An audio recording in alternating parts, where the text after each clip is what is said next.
Before the comedy, before the boomstick, there was pure, unforgiving terror. Tonight, we return to 1981 to dissect the film that redefined visceral horror, Sam Raimi's original, brutal The Evil Dead. This is the story of 5 friends who rented a cabin and unleashed an ancient demonic force. 5 college students, led by the meek Ash Williams, drove deep into the Tennessee backwoods for a cheap vacation. They found their isolated cabin, but deep within the cellar they discovered a chilling artifact. The Book of the Dead, bound in human skin and inked in blood, an ancient relic of pure evil. With the book they found a reel-to-reel tape recorder, a university professor's ominous recordings. The professor's voice began to chant the passage of resurrection. The words were the key. The air froze. The woods outside came alive. They had called something forth. The Deadites were awake, and their first target was the darkness outside the cabin. The demonic entity, moving with inhuman whipping speed, found its first victim, Linda. The possession was swift. The transformation was agonizing and physical. The film introduces its core terror, the body horror. The decay of humanity is rapid and grotesque. When the Deadites speak, their voices are distorted, mocking shells of the people they once were. Confined by the possessed woods, the remaining friends sealed themselves inside. Their sanctuary became a tomb. The psychological terror begins.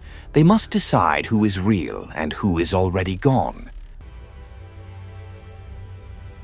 Shelley is the next to fall. Her turn is the most sudden and physically brutal. The only way to stop them, Ash realizes, is dismemberment. The original film spares no gore. Ash, already fraying, is forced to commit a horrific act, stabbing Shelley to save his life. Her demonic form attacks Scott. The violence is chaotic, raw, and desperate. The Deadites refuse to die. Even dismembered, the separated body parts writhe with demonic energy. The cabin structure itself begins to feel malicious. The wood cracks and the windows become eyes. The cellar door, sealed by Ash, begins to violently thrash. The Deadites want in or out. The psychological breakdown of Ash Williams is the true horror. He is slowly being erased by fear and trauma. We're gonna get you, Ash. We're gonna get Linda you. is next. Her laughter is demonic, her playful nature turned into pure mockery. Ash, heartbroken and desperate, struggles with the morality of destroying the woman he loves. He finally acts, but the Deadite spirit simply mocks his efforts, refusing to give him peace. The cabin is now awash in blood and dismembered flesh. Ash is the last one left. Surrounded by the possessed bodies of his friends, Ash retreats to the final safe space, the living room. But the Deadites don't need the door. They break through the windows, grabbing and tearing. Ash fights back with raw, desperate instinct. Every action is a struggle for basic survival. Ash finally discovers the key. Throwing the Necronomicon into the fire can destroy the Deadites. The Deadites know his plan. They attack him with renewed, ferocious strength. Ash is beaten, dragged, and tormented. The film's raw intensity peaks here. With his last ounce of strength, Ash manages to toss the book into the roaring fireplace. The destruction is spectacular and agonizing. The Deadites begin to melt. The bodies liquefy into a torrent of blood, bone, and sickening sludge. The demonic hold is broken. Silence falls. Ash, drenched in the remains of his friends, collapses, the sole survivor. Ash stumbles outside into the rising sunlight. He is alive, but utterly destroyed. But the evil is never truly gone. It returns, hidden in the forest. The final shot. A renewed, furious, demonic force rushes toward Ash from the dark woods. The sound is an inhuman roar. The darkness consumes him. End scene. The raw, unpolished terror of the Evil Dead shocked audiences and instantly became a cult classic. It defined a new generation of horror, proving that fear doesn't need a huge budget. The film is terrifying because the evil is relentless, unstoppable, and deeply personal. It remains the gold standard for visceral, claustrophobic, cabin-in-the-woods horror. Ash Williams' journey from coward to reluctant hero is the beating heart of the terror. The terrifying sound design, from the whipping camera moves to the demonic shrieks, is unforgettable. For horror purists, there is no substitute for the raw, unbroken nightmare of the 1981 original. If you dare to re-watch the original film after this deep dive, you are one of us. Subscribe to Terror Tales TV, like this video, and comment who was the scariest Deadite and why.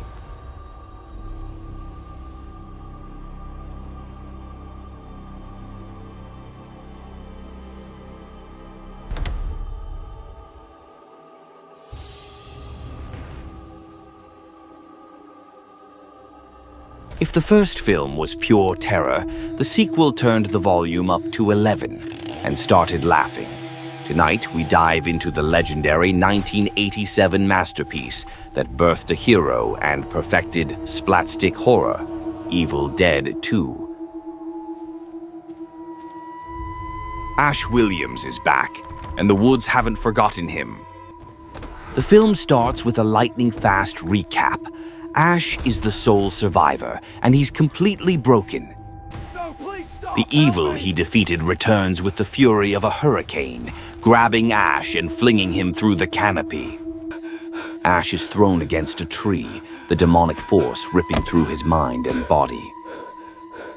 The cycle restarts. Ash finds himself back in the cursed cabin, trapped again with the Deadite remnants of his girlfriend, Linda. The sequel elevates the violence and the absurdity, establishing its unique tone from the very first scare.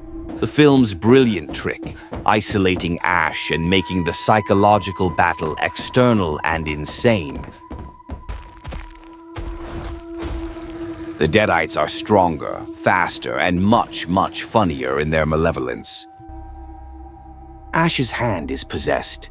The horror turns inwards, becoming a physical and mental wrestling match. The famous over-the-top sequence sees Ash battling his own limb in a terrifying act of self-defense. The hand attacks Ash with a shovel, then begins smashing plates over his own head. The visual comedy highlights the surreal nature of the terror. The body horror is now self-inflicted and ridiculous. There's only one solution: extreme dismemberment. Ash must sacrifice his own hand to survive.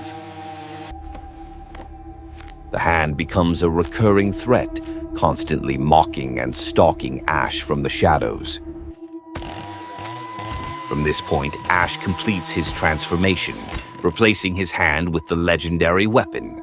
New victims arrive: Annie, the professor's daughter, and her companions. They stumble into Ash's madness. Ash, chainsaw revving, covered in blood, is mistaken for the monster. The lines between hero and Deadite blur. The cabin itself, powered by the Necronomicon, begins to physically torment Ash. The famous laughing room sequence is peak Evil Dead 2. The terror is actively making fun of its victim. Ash, driven to the brink, descends into full-blown hysterics, laughing uncontrollably with the room. The horror is cyclical. The evil is inescapable, and its greatest weapon is the obliteration of sanity. The Deadites are defeated only to rise again, their bodies fused together into a grotesque, multi-limbed horror. Annie translates the book. The key lies in the cellar, near the swirling vortex of the damned. Ash descends into the dark, flooded cellar one last time. The final confrontation is a battle against the elements themselves. The Deadites rise from the floor, their eyes blazing with renewed power. Ash is ready. With his boomstick and chainsaw, Ash unleashes a torrent of satisfying, bloody chaos. The battle is stylized, exaggerated, and definitive. This is the moment Ash fully becomes the hero. The ritual is performed. The powerful physical presence of the evil is momentarily broken. But the power is too great. A massive swirling vortex opens up in the sky, threatening to consume everything. The vortex sucks in the cabin, the trees, and the car. Total, unbelievable destruction. Ash stares up at the sky, his eyes wide with a mix of terror and bizarre acceptance.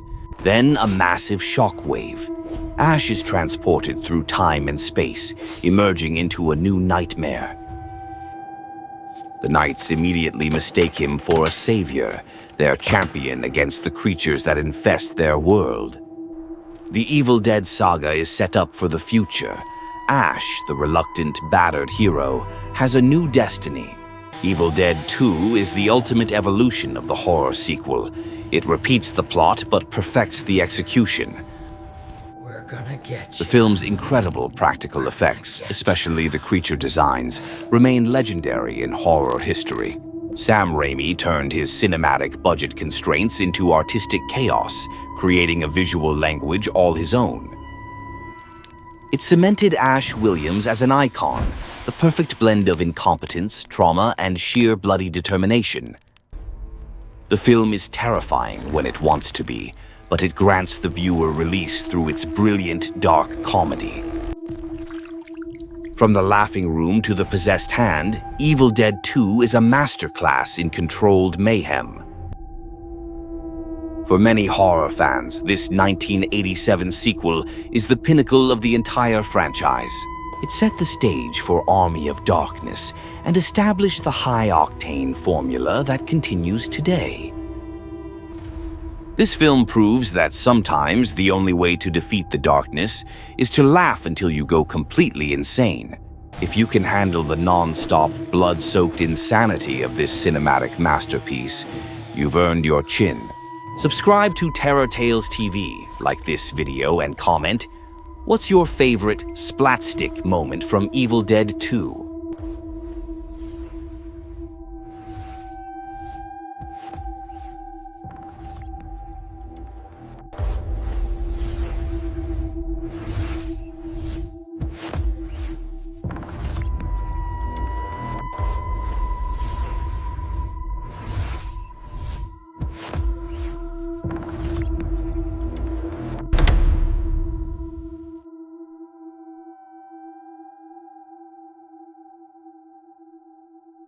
He conquered the cabin, survived the sequel.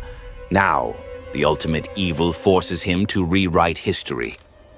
Tonight we hail the king, baby. We're diving into the epic, medieval, and utterly hilarious conclusion to Ash's original saga. Army of Darkness, Ash Williams, his trusty boomstick, and chainsaw hand, transported to the dark, brutal Middle Ages. After the vortex, Ash crash lands into a world of superstitious knights, hostile villagers, and real monsters. His very first encounter? A pit bitch, a grotesque, terrifying deadite guarding a bottomless pit. Ash, ever the reluctant hero, quickly realizes he's no longer in Tennessee. Captured and enslaved, he proves his worth not through chivalry, but through sheer, bloody pragmatism. The Evil Dead saga goes full sword and sorcery, blending gruesome horror with grand fantasy spectacle. His iconic weapons, the chainsaw and the boomstick, are alien marvels in this primitive world. To save the kingdom, Ash is tasked with retrieving the Necronomicon, the very book that caused all his misery. Ash, guided by the wise old wiseman, embarks on a quest through dark forests and haunted crypts.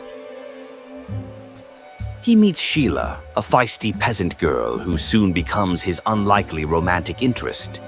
The film maintains its signature Evil Dead tone, with slapstick physical comedy in every perilous encounter. His journey leads him to a terrifying graveyard and a terrifying trio of mini-ashes. The tiny ashes torment him, reflecting his inner demons and growing into a new, terrifying foe. In a moment of classic Evil Dead body horror, Ash's reflection escapes the mirror, becoming Evil Ash. Evil Ash is a formidable opponent, mirroring Ash's swagger, but with truly sinister intentions. This doppelganger is more than just a clone. He's the embodiment of Ash's darker, crueler impulses.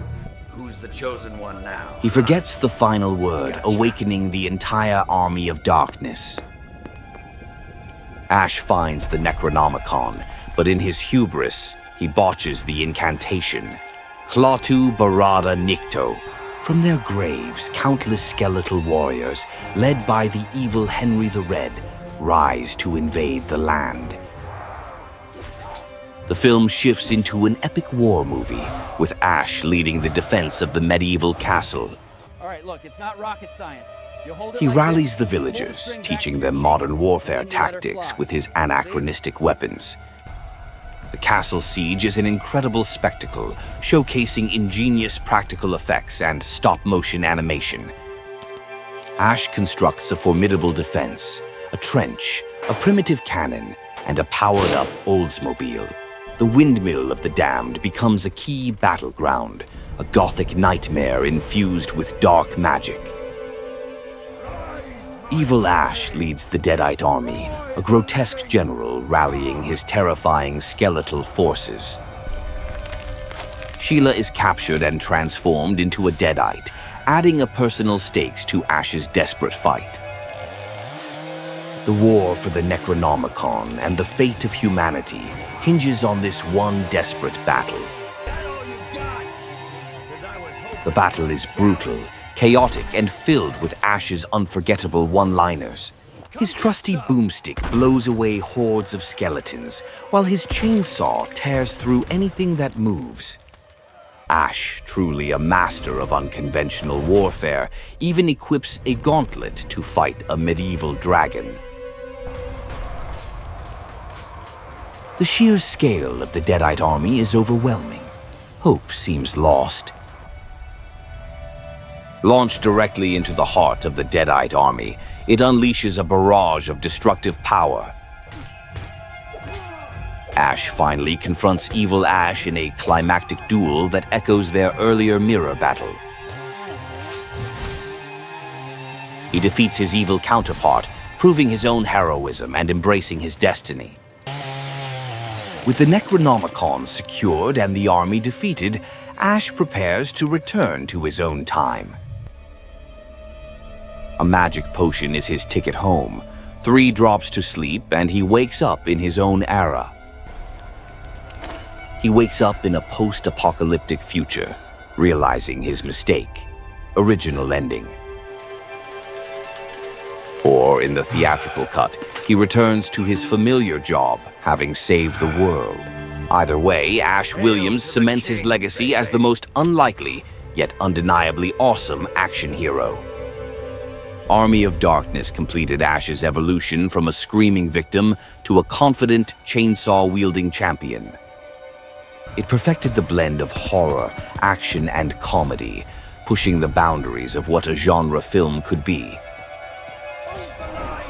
Sam Raimi's innovative camera work and dynamic storytelling reached new heights in this epic sequel. The film boasts some of the most memorable one-liners in cinematic history. "Give me some sugar, baby."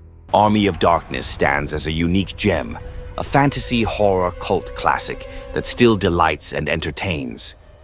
It solidified the Evil Dead universe as a wild, unpredictable ride, leading to comics, games, and TV shows. For fans of epic battles, quotable heroes, and over-the-top monsters, this film is truly legendary. So, if you dare to face the Deadite army and declare yourself king, you've found your home. Subscribe to Terror Tales TV, like this video and comment, what's your favorite Ash Williams one-liner?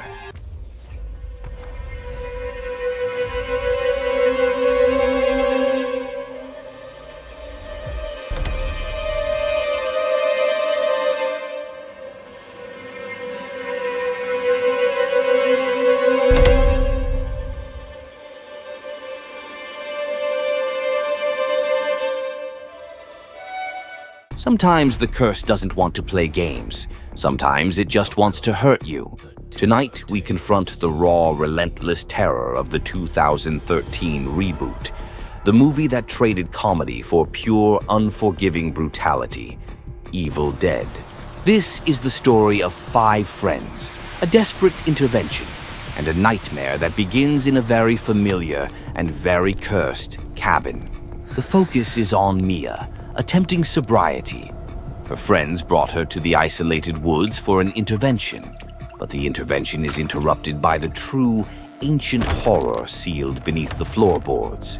The discovery, the Book of the Dead, wrapped in plastic and barbed wire, a warning they ignored. The curse is triggered by reading the forbidden text. The entity is summoned, and its target is Mia. The evil in the 2013 version is not goofy. It is malicious, insidious, and utterly without mercy. The first possession is terrifyingly swift, manifesting as extreme illness and withdrawal. She is lured into the rain-soaked woods, leading to the infamous and brutal tree attack. This film does not shy away from the horrific violation. The true, visceral nature of the demonic attack is laid bare. Mia returns, a broken husk, screaming about being violated. Her friends lock her away, believing it's her addiction. But the Deadite is now inside Mia, and it begins to systematically destroy her body and mind. The violence escalates instantly. The true Deadite form is revealed, pale, scarred, and completely horrifying. The horror becomes a battle of attrition. The Deadite uses Mia's own body as a weapon against her friends. In one of the most agonizing scenes, Deadite Mia begins to mutilate her own tongue. He's already dead. The Deadites here are not funny. Like him. They are mocking, blasphemous reflections of pure suffering. David, Mia's brother, is forced into impossible decisions, watching his sister and friends turn into monsters. The film uses relentless jump scares and constant auditory assault to keep the viewer off balance. The only way to stop a Deadite, the book states, is through disfigurement and dismemberment. The curse spreads. Eric, the reader, is the next to fall, committing horrifying self-harm. The terror intensifies with the visual language of addiction and illness, making the possession deeply personal. Olivia's transformation is equally gruesome, demonstrating the curse's total dominance over the human body. The isolation is absolute. The single bridge back to civilization has been deliberately destroyed. The Deadites are relentless. They attack with found objects, rusty tools, and extreme physical force. The film embraces the brutality of its title. Blood flows not in buckets, but in torrential, impossible floods. Natalie's possession leads to the most extreme act of self-mutilation, separating her own arm. David is forced to execute his friends. The moral toll of survival is crushing and immediate. The Necronomicon dictates that the ultimate ritual must be completed, 5 souls for the darkness. The abomination the ultimate Deadite form, is only one death away from being fully summoned. Mia briefly returns to herself, horrified by the carnage she caused, only to be dragged back by the entity. David makes the ultimate sacrifice, allowing Mia to be momentarily purified by fire. But the curse is tenacious. David is taken and possessed, completing the cycle of sacrifice. Mia, now the sole survivor, must face the final terrifying confrontation, the Abomination. The Abomination is a disgusting, horrifying amalgamation of human and demonic flesh. The final battle is brutal, fought not with one-liners, but with desperation and agony. Mia arms herself with the most iconic weapon of the reboot, the electric carving knife. The fight is a messy, visceral blur of rain, mud, and pure physical punishment. The demonic entity taunts Mia, demanding her soul and her very being. Mia succeeds in the ultimate act of dismemberment, defeating the Abomination. The climax of the film unleashes the rain of blood, a torrent of impossible gore from the sky. Mia emerges from the fight, triumphant yet completely destroyed, having survived pure hell. But the terror is not over. The Deadite's hand emerges from the grave, pulling Mia back down. Mia manages to escape one final time, losing her hand in the process, earning her place as the new ultimate survivor.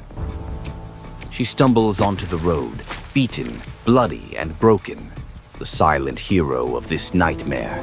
The 2013 Evil Dead proved that a remake could respect the original source while embracing its own darker identity.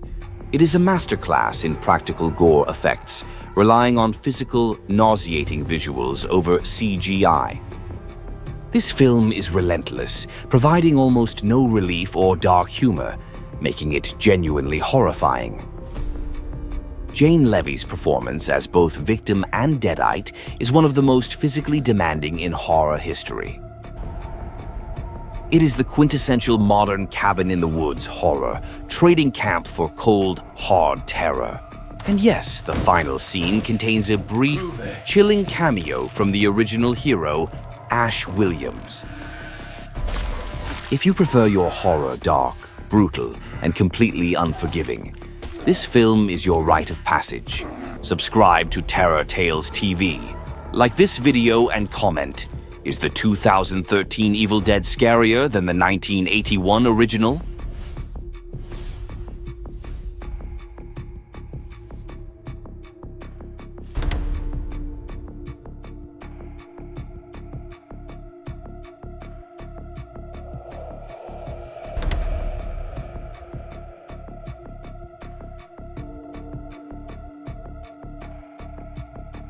Welcome back to Terror Tales TV.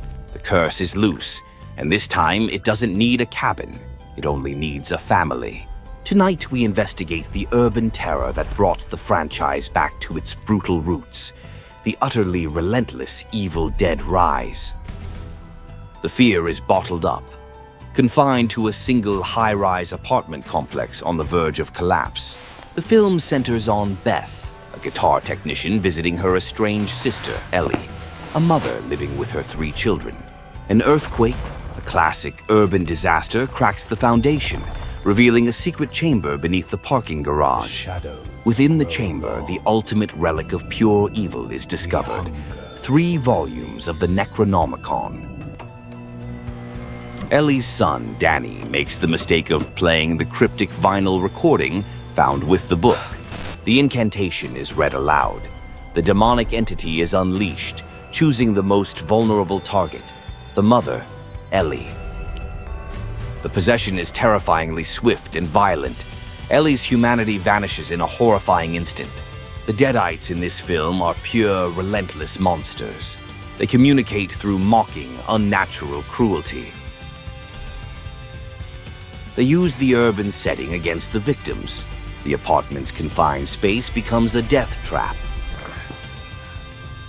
The only escape is through the apartment door, but the Deadite mother has sealed every path. The heart of Evil Dead Rise is the violation of the family unit, turning love and trust into inescapable horror. Ellie's children, Danny, Bridget, and Cassie, are trapped in a nightmarish fight for their lives against their own mother.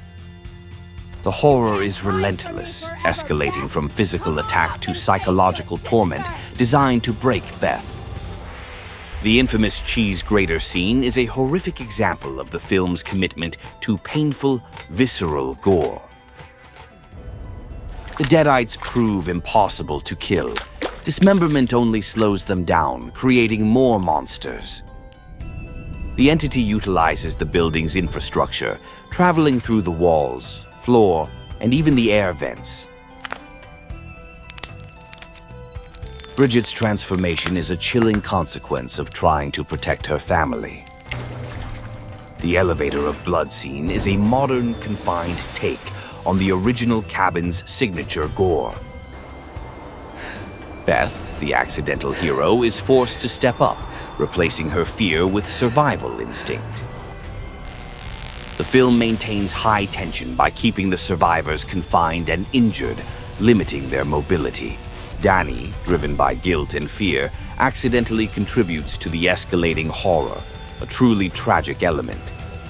The Marauder is the franchise's most terrifying physical manifestation, a grotesque embodiment of the family's destruction. The final battle moves out of the apartment and into the building's common areas, the staircase and lobby. The ultimate fear is realized when the three Deadites merge to form a single, impossible monster, the Marauder. The fight is a frenzied, chaotic struggle against an enemy that is impossibly strong and physically warped. Beth, remembering the lessons of the past films, retrieves the franchise's ultimate weapon. The return of the chainsaw is a triumphant, cathartic moment amidst the unrelenting horror. Beth, covered head to toe in blood and filth, wages a primal war against the monstrous Marauder. The struggle is a bloody masterpiece of practical effects, showcasing extreme physical combat.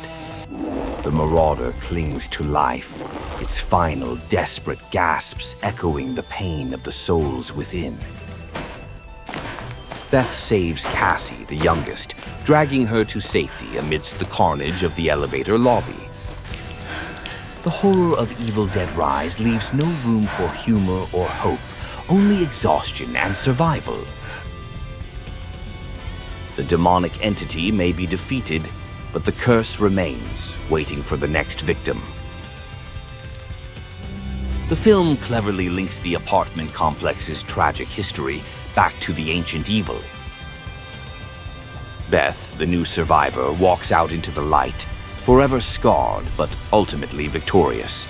Evil Dead Rise proved that the franchise can thrive outside the cabin, bringing the fear to a modern, urban environment.